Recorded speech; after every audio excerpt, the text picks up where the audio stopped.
Hello children, how are you all? I'm sure you all are doing really good. So children, in English grammar, our today's topic is direct and indirect speech. So let's start the chapter.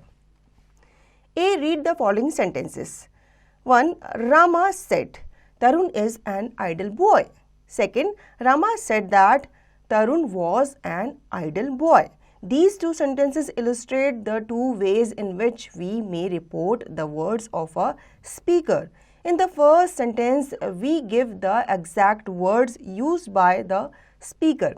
This is called direct speech or narration. Note, in the first sentence, said is called the reporting verb and Tarun is an idle boy is called the reported speech. बच्चों इस chapter में हम direct और indirect speech के बारे में बात कर रहे हैं. अब डायरेक्ट और इनडायरेक्ट स्पीच क्या होती है?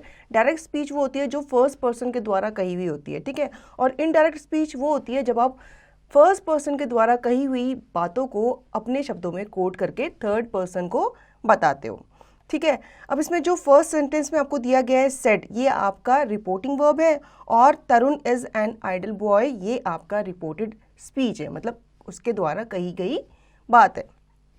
Now, rules for changing direct speech into indirect speech. अब यहाँ पे कुछ rules दिए गए हैं कि अगर आप direct speech से indirect speech में change करते हो तो क्या क्या rules आपको follow करने चाहिए. B. The following rules will help you in changing direct speech into indirect. Rule 1. If the reporting verb is in the present or future tense, the verb in the reported speech is not changed at all. बच्चों यहाँ पे rule number 1 बताया गया है कि अगर आपकी reporting verb जो है वो प्रेजेंट या फ्यूचर फॉर्म में है तो आपका जो रिपोर्टेड स्पीच है वो चेंज नहीं होगी, वो भी आपकी किस में रहेगी, या तो प्रेजेंट में रहेगी या तो फ्यूचर में रहेगी. जैसे कि यहाँ पे एग्जाम्पल दिए गए हैं. Direct Bali says there is no ink in the ink pot. Indirect Bali says that there is no ink in the ink pot, ठीक है. Direct the teacher will say Harish will pass. Indirect, the teacher will say that Harish will pass. Now rule number 2.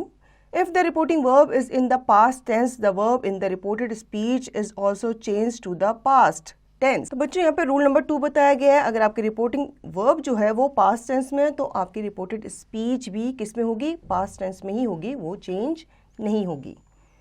To work out this rule smoothly, note the following special rules.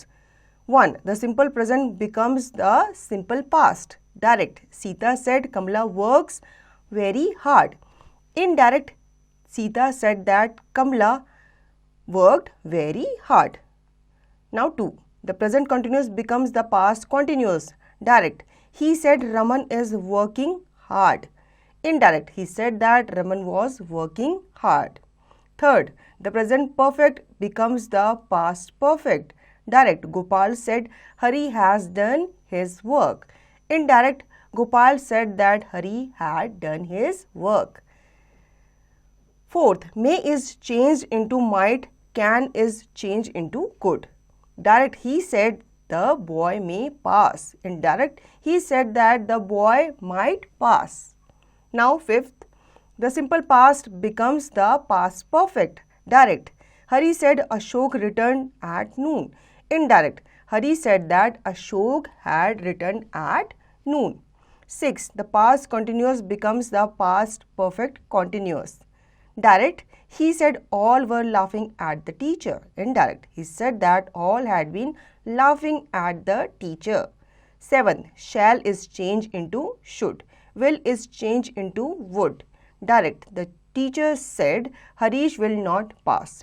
Indirect, the teacher said that Harish would not pass. ठीक है बच्चों, यहाँ पे आपको समझ में आ गया कि कहाँ पे हमें कैसे इनडायरेक्ट से डायरेक्ट में जब हम चेंज करते हैं तो कैसे हमें इन वर्ड्स को यूज़ करना है, कैसे हमें पास्ट कंटिन्यूस से पास्ट परफेक्ट में चेंज करना है, ठीक है, इस तरह. Now rule number 3, exception to rule number 2. If the reported speech contains some universal और habitual fact then the simple present in the reported speech is not changed into the corresponding simple past but remains unchanged. ठीक है बच्चों, इसमें बताया गया है कि rule number 2 में ही एक्सेप्शन बताई गई है कि अगर आपकी रिपोर्टेड स्पीच जो है उसमें कोई यूनिवर्सल ट्रुथ बताया जाता है, जैसे सन के बारे में, ये यूनिवर्सल ट्रुथ है, अर्थ के बारे में, मून के बारे में, तो वो सिंपल में अगर बताया जा रहा है तो वो चेंज नहीं होगा, वो सिंपल में ही रहेगा। ठीक है। Direct, the teacher said honesty is the best policy. Indirect, the teacher said that honesty is best policy. ठीक है, अब इसमें ऑनेस्टी के बारे में बताया गया है कि हमें हमेशा ऑनेस्ट रहना चाहिए, तो ये एक यूनिवर्सल ट्रूथ है। ठीक है, तो इसमें हम चेंज नहीं करेंगे, वो एज इट इज ही रहेगा। अब यहाँ पे बच्चों इससे रिलेटेड आपको एक्सरसाइज दी गई है जिसकी प्रैक्टिस आपको खुद से करनी है। हम चलते हैं आगे अपने रूल नंबर 4 की तरफ। Pronouns of the first person in direct speech are changed in indirect speech to the same person as the subject of the introductory verb. अब इसमें प्रोनाउंस बताया गया है कि फर्स्ट पर्सन का हम क्या कर देते हैं, डायरेक्ट स्पीच में जो प्रोनाउन होता है उसे हम चेंज कर देते हैं इनडायरेक्ट स्पीच में। कैसे? Direct, John said I am busy. अब ये तो जॉन ने कहा है कि मैं बिजी हूँ, लेकिन आप थर्ड पर्सन को तो नहीं बोलोगे कि मैं बिजी हूँ, आप जॉन के बारे में बता रहे हो। ठीक है, तो कैसे बताओगे? Indirect, John said that he was busy, वो बिजी है। ठीक है, आप बिजी नहीं हो तो आप आई नहीं लगाओगे, आप उसके बारे में बता रहे हो तो आप बोलोगे ही was busy. Now rule number 5, pronouns of the second person in direct speech are changed in indirect speech to the same person as the noun or pronoun which comes after the introductory verb. अब pronoun जो second person के बारे में होता है, ठीक है, जिसके लिए हम ही, शी, इट ऐसे यूज करते हैं डायरेक्ट स्पीच में, तो वो भी क्या होगा, चेंज होगा किसमें, इनडायरेक्ट स्पीच में, to the same person as the noun और प्रोनाउन। कैसे? Direct, Hari said to me you are wrong. Indirect, Hari said to me that I was wrong. ठीक है, उसने मुझसे कहा कि, उसने तो मुझे तुम करके कहा कि तुम गलत हो, लेकिन अगर मैं थर्ड पर्सन को बताऊंगा तो मैं बोलूंगा कि उसने मुझसे कहा कि भाई मैं गलत हूं, उसने मुझसे ऐसा कहा। Direct, Ali said to Ashok you are a good boy. Indirect, Ali told Ashok that he was a good boy. अब उसने तो यू करके कहा, लेकिन आप यू करके तो नहीं कहोगे क्योंकि आपके लिए नहीं कहा है, किसके लिए कहा गया है, अशोक के लिए कहा गया है। ठीक है, तो आप अशोक के लिए ही का यूज करोगे pronoun. Now rule number 6, pronouns of the third person in direct speech remains the same in indirect speech. अब अगर आप थर्ड पर्सन के लिए प्रोनाउन यूज कर रहे हो तो डायरेक्ट स्पीच में वो सेम रहेगा और प्लस आपके इनडायरेक्ट स्पीच में भी सेम रहेगा, वो चेंज नहीं होगा। Now direct, Hari said to me he is ill. Indirect, Hari said to me that he was ill. ठीक है, उसने मुझसे कहा कि वो बीमार है, तो आप इसको इनडायरेक्ट में भी चेंज नहीं करोगे, यही बोलोगे कि उसने मुझसे कहा कि वो बीमार है। Direct, he said to me she was right. Indirect, he told me that she was right. ठीक है, ये सेम ही रहेगा, ये चेंज नहीं होगा। But no change of person is made when the speech is reported to the person to whom it was first addressed. लेकिन यहाँ पे पर्सन जो है वो चेंज नहीं होगा अगर आप स्पीच जो है चेंज करते हो या फिर फर्स्ट पर्सन को क्या करते हो, एड्रेस करते हो। Direct, Bali said to you you are wrong. Indirect, Bali told you that you were wrong. Note, in all the above examples the verb said in direct speech become told in indirect speech and the preposition to is omitted. ठीक है, अब यहाँ पे note करने वाली बात है, जो आपका डायरेक्ट में आप said लगाते हो तो वो किस में चेंज हो जाता है, told में चेंज हो जाता है। ठीक है, और आपका प्रिपोजिशन वहाँ पे omit हो जाता है। प्रिपोजिशन आपने क्या लगाया था, टू लगाया था ना, तो वो वहाँ पे क्या हो जाता है, omit हो जाता है, टोल्ड के साथ यू आ जाता है डायरेक्ट। ठीक है, टू नहीं आता।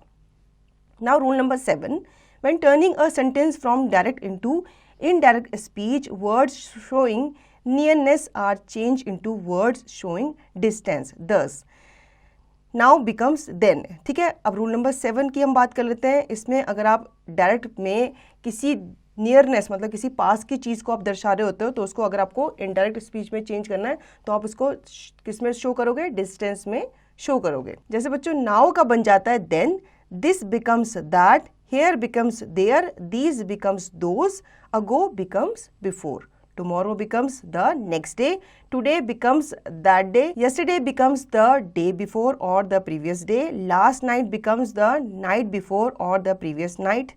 ठीक है, अगर आपसे सपोज किसी ने आज बात कही है, आप नेक्स्ट डे जाकर किसी दूसरे पर्सन को बोलोगे तो आप आज के बारे में तो नहीं बोलोगे, आप उससे यही बोलोगे उसने मुझसे यस्टरडे कहा था, ठीक है। या कोई आपसे मॉर्निंग में बात करता है, आप शाम को किसी थर्ड पर्सन को जाके उसकी बात बताते हो, तो आप मॉर्निंग उस टाइम मॉर्निंग तो नहीं बोलोगे, या यूँ बोलोगे कि उसने मुझसे मॉर्निंग में कहा था, ठीक है। या ये नहीं बोलोगे कि उसने मुझे अभी कहा था, आप मॉर्निंग की बात को बताओगे उसको, लेकिन ये करके बताओगे कि उसने मुझसे मॉर्निंग में कहा था, तो उसने मुझसे तब कहा था, ये नहीं बोलोगे कि अभी अभी कहा था, ठीक है। आपका नाउ देन में कन्वर्ट हो जाएगा।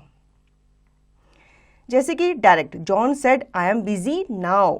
Indirect, John said that he was busy then, ठीक है। उसने मुझसे कहा कि मैं बिजी हूँ अभी, लेकिन आप किसी को जाके बोल रहे हो थोड़ी देर बाद, तो आप क्या बोलोगे कि उसने मुझसे कहा था कि वो तब बिजी है।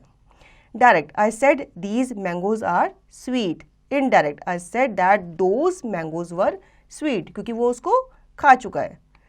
Direct, Mohan said, I will go to Delhi tomorrow. Indirect, Mohan said that he would go to Delhi the next day. Direct, she said this happened yesterday.